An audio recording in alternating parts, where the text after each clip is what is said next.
স্বাধীনের পরেও আমরা কখনো স্বাধীনতা পাইনি। দুর্নীতিমুক্ত বাংলাদেশ চাই। আমারও এই একই কথা, যাতে সবাই সমানভাবে আমরা সমান অধিকার পাই, এখানে কোনো দুর্নীতি থাকবে না, করেন কোনো রাজনীতি থাকবে না, সবাই সমান থাকবে, এমন একটা বাংলাদেশ হলে ভালো হয়। আমরা যাতে গিয়ে ভালোভাবে বাঁচতে পারি, আমাদের উপর যেন কোনো কিছু প্রেশার দেওয়া না হয়, স্বাধীনভাবে কথা বলতে পারি, এই জিনিসটাই চাই। আর চাওয়া পাওয়া চাওয়া পাওয়া বলতে তো অনেক কিছুই থাকে, কারণ আমরা স্বাধীনের পরেও আমরা কখনো স্বাধীনতা পাইনি, এই প্রথম আমরা স্বাধীন করলাম, আমার কাছে যেটা মনে হয়।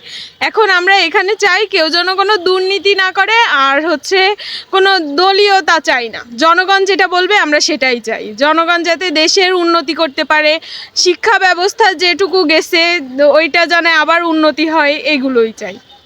আপনি কেমন বাংলাদেশ চান? বাংলাদেশ আগে যা ছিল এখন যেরকম আছে মোটামুটি এর পরে আরও ভালো হবে। আমরা চাই যে মুসলমান, হিন্দু, খ্রিস্টান, বৌদ্ধ সব একসাথে বসবাস করতে পারি, শান্তিতে বসবাস করতে পারি, এইটাই আমাদের একান্ত কাম্য। রাজনীতিতে কেমন বাংলাদেশ চান আপনি?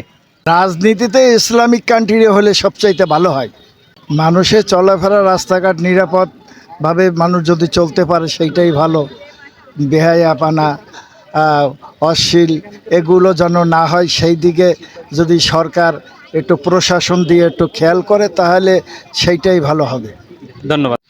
আমি বাংলাদেশকে সুন্দর পরিস্থিতি দেখতে চাই, বিশেষ করে আমাদের সোনার বাংলাদেশ হিসেবে গড়ে উঠুক, তরুণদের হাত ধরে আমরা এগিয়ে যাই, এটা প্রত্যাশা রাখি।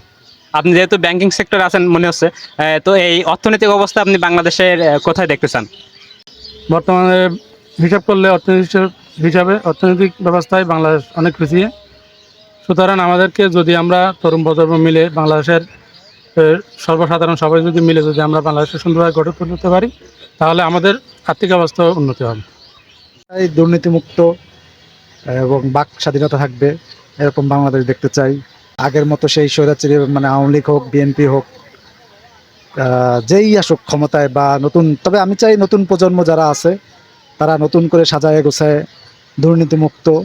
কারণ আমাদের দেশে যে বাংলাদেশের জন্য সবচেয়ে বড় যে অভিশাপ সেটা হলো দুর্নীতির কারণে আজকে স্বাধীনতার 50 বছর পরেও আমরা পৃথিবীর সব দেশ থেকে পিছায়। বাংলাদেশের পরেও অনেক দেশ স্বাধীন হয়েছে যারা অনেক আগায় গেছে, কিন্তু এই দুর্নীতির অভিশাপের কারণে বাংলাদেশ এখন অনেক পিছায়।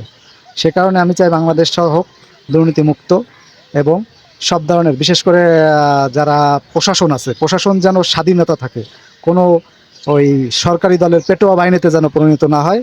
আমি চাই বাংলাদেশ সামনের দিকে এগিয়ে যাক, শুভকামনা বাংলাদেশ।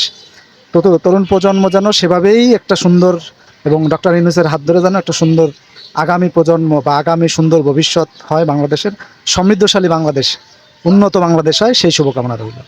ধন্যবাদ আপনাকে।